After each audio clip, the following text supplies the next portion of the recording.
Salve galera da Vila Belmiro, sejam todos muito bem-vindos para mais um vídeo aqui do Prazo Santista. Eu sou o Rex, apresentador aqui do canal, e hoje eu tô aqui pra gente poder falar um pouco sobre Odair Hellmann e quais pontos do nosso atual técnico mais me preocupam no Santos. Porque eu percebi algumas coisas que pra mim são alarmantes, pra mim são preocupantes sobre a passagem do Odair aqui no time do Santos, e algumas notícias corroboram com um possível destino, o qual pra mim é assustador. Tanto na saída do técnico, quanto como ele está conduzindo o elenco, tá bom? Então vamos falar um pouquinho sobre Odair Hellmann e sobre alguns aspectos. Bom, primeiramente eu quero deixar claro que eu entendo que o elenco do Santos é fraco, tá? E entendo até para nível nacional. Lembra que eu até questionei se esse elenco era tão mais fraco que o do Bahia, por exemplo, quando perdeu.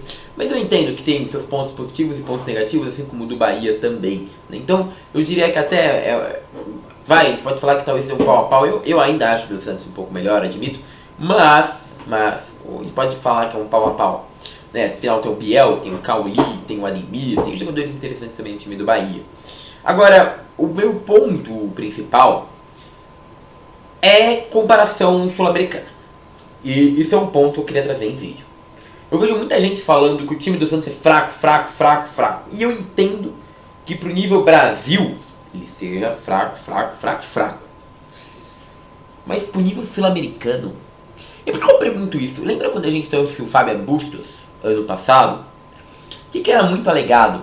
O futebol equatoriano não tem nível, o futebol equatoriano é fraco. Por isso que o Bustos vai bem lá. Por isso que o Barcelona de Guayaquil, com o time que tem, vai bem lá. Não tem a ver com o Bustos, e sim com a fraqueza, a falta de força do futebol equatoriano. Legal.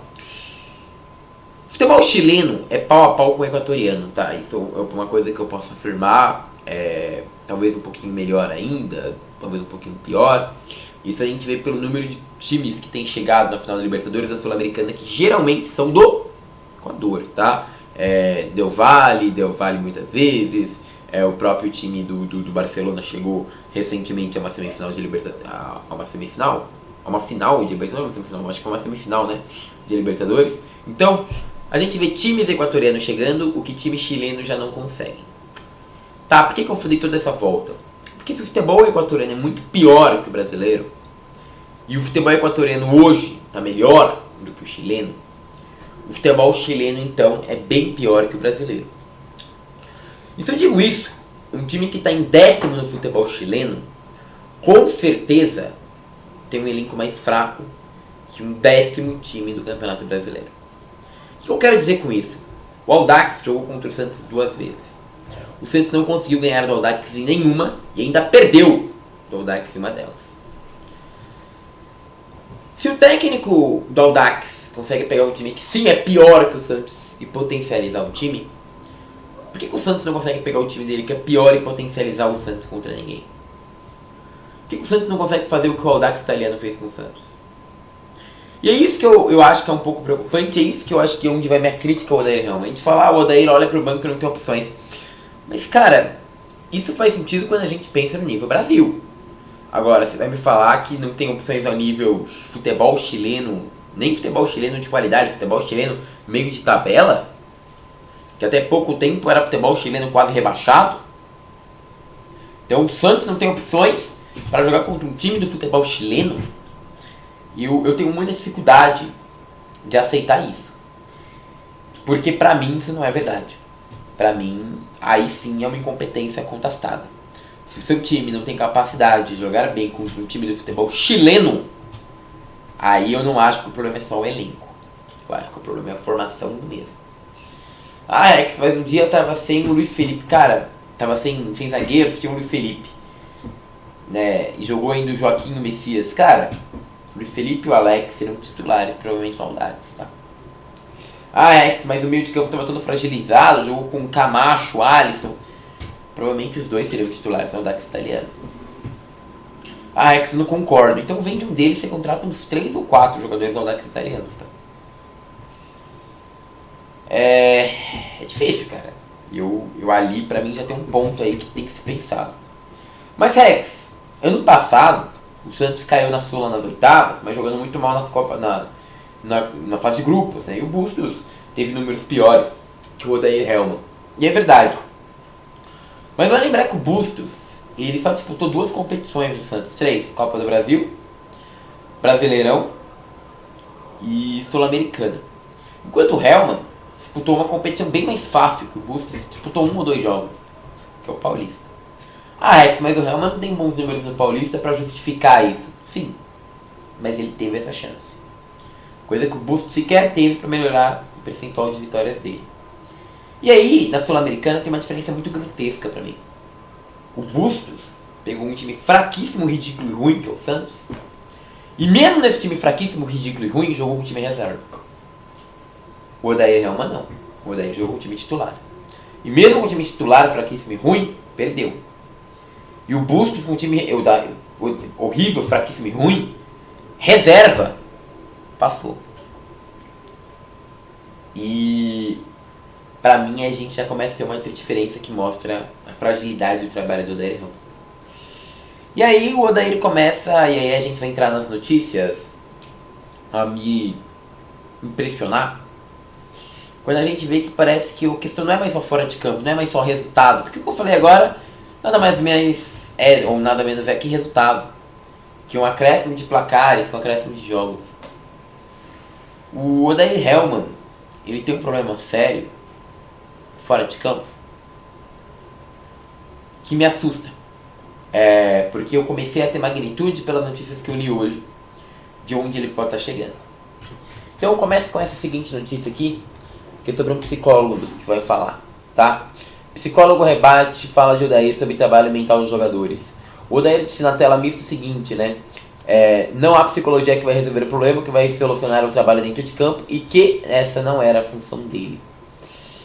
Bom, o psicólogo Nelson Rodrigues, ele diz a seguinte frase: não adianta ter jogadores com corpo de aço e base de barro, como dizia Nelson Rodrigues. Trabalhar a mente dos jogadores ajuda demais dentro de campo, disse a reportagem.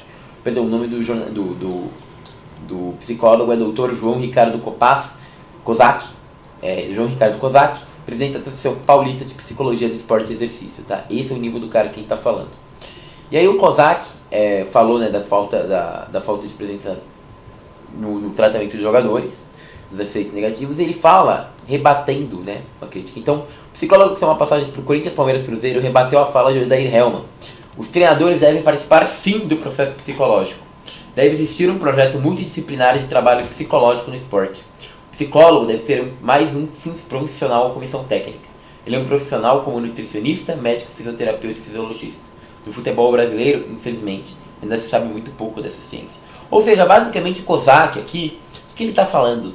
Ele está falando que o Odair Hellmann está trabalhando, se o Odair Hellmann estiver fazendo o que ele está falando, ele está trabalhando mal o mental dos jogadores do Santos. Que hoje é o ponto mais fraco do time do Santos, vale lembrar. No momento de pressão, sem dúvida nenhuma, o emocional é mais exigido e as equipes que têm trabalhos psicológicos presentes, estimulados e acolhidos pela comissão técnica, tendem a ajudar mais nos momentos em que há mais pressão. Os jogadores precisam desenvolver esse sentido de resiliência, força interna e procurar a manutenção do equilíbrio psicológico e emocional. Nesse momento de protesto da torcida, é muito importante auxílio aos jogadores. Ele fala que a psicologia não faz milagres, porém é importante para obter resultados dentro e fora de campo. Ou seja, o que a gente vê aqui é basicamente um ponto já de perigo, um ponto de assustador, um ponto de olhar e falar, meu Deus, então peraí, o Odair Hellmann tem sim uma falha. Quando ele fala que o trabalho psicológico não é função dele, ele apresenta uma falha, porque aparentemente sim, o processo psicológico tem que passar pelo técnico, e ele fala isso, apresenta que o Santos não está fazendo esse processo adequadamente. E hoje a gente pega o futebol do Santos, que muitas vezes é abalado pelo psicológico, a gente percebe que provavelmente isso pode estar tendo um efeito sim negativo dentro de campo, e aí sim seria uma parte de responsabilidade do Odair Hellmann. Além disso, a gente vê que muitas coisas poderiam ser mudadas, né? E isso a gente já começa a perceber que tem falhas sim no trabalho de Odair. E aí a gente vai para outro aspecto que é além do tático, né? Que seria o seguinte. Fala o seguinte, ó. Rueda entende que trocou mais de técnico do que deveria em sua gestão. O argumento é que o elenco ainda está fechado com o Odair Hellmann, a saída de Carille e Diniz poderiam ter sido evitados. O O apurou que a maioria do elenco realmente gosta do trabalho de Odair, mas há uma ala do elenco descontente com o que chama de falta de critério. Ivonei não ia para o banco e entra numa decisão. As saídas de Lucas Pires e Fernandes após erros individuais e chances repentinas para Luiz Felipe são alguns argumentos. A reportagem também ouviu que o treinador afirmou no dia da derrota para o Newell's que o Santos não estava mal, que jogadores argentinos acharam gol no detalhe, sem promover mudanças técnicas. Não houve substituições para o segundo tempo. O que isso mostra, cara? A gente já encontra duas grandes falhas do Odair Hellmann, que sim podem explicar bastante uma possível demissão do comandante. A primeira, psicológica, aparentemente pode ser que o Odair esteja lidando mal com o psicológico desses jogadores. E a segunda é uma questão técnica de avaliação e de falta de critério e podendo estar perdendo o elenco. Então, além da questão tática, que o Odair tem pecado sim nos últimos jogos, o Odair parece ter alguns outros problemas internos, sejam eles psicológicos ou em gestão de elenco. E isso sim é um ponto preocupante que também pode levar tanto à falta de resultado que a gente está vendo, como a uma possível demissão de Odair Hellmann. E aí, para acabar o vídeo, a gente se pergunta o quão próximo essa demissão de Odair Hellmann está. E bom, tudo indica que o próximo jogo pode ser um ultimato ao Odair Hellmann. A tribuna fala aqui, né, que Santos mantém apoio a Hellmann, mas derrota em Curitiba pode azedar a relação de vez. Então aqui está falando que o Coxa é a única equipe que ainda não venceu, acumulando 3 empates e 6 derrotas. O time paraense tem ao lado de América Mineira a pior defesa do brasileiro, com 20 gols sofridos, né? E por mais que ele fale respaldado, pode ser que uma derrota em Curitiba deixaria a situação do Odair e do coordenador Paulo Roberto Falcão ainda mais difícil. Mas a previsão de pagamento de multa rescisória é um fator para podê-los mantê-lo no cargo. Então, nem com a derrota é garantido que ele saia por conta da multa. Mas, mais uma derrota vai aumentar a pressão demais e muito possivelmente ele não será preso ao Santos. Dito isso, ele deve mudar o time? Sim. É dito que vai voltar o David Washington e o time deve ser João Paulo, Natan, sim, Natan continua, Messias, Joaquim e Gabriel Inocêncio. Tava falando que o Lucas Pires não jogou no último jogo, tá? Eu acho que ele talvez ainda não volte. Agora, o que a gente pode falar é que o time deve vir com João Paulo, Natan, Messias, Joaquim e Gabriel Inocêncio, Alisson, Dodi, Lucas Lima, Mendonça, Marcos Leonardo e Soteldo. Então, novamente um time bem parecido e novamente sem mudanças táticas. O que mostra de novo pro Odair uma falta de repertório, né? Uma falta de várias outras táticas, porque ele se repete aparentemente sempre as mesmas. Eu não sei o que esperar do Odair. Por enquanto o trabalho pra mim não é nada satisfatório. Nesse vídeo eu explico o porquê. Além do em campo, no tático tá mal, esse vídeo tenta mostrar o porquê fora de campo, fora do tático, parece que ele também não tá mandando muito bem. Tá bom? É isso, meus queridos. Peço o like, seu comentário, sua inscrição e seu compartilhamento. E agora eu fui.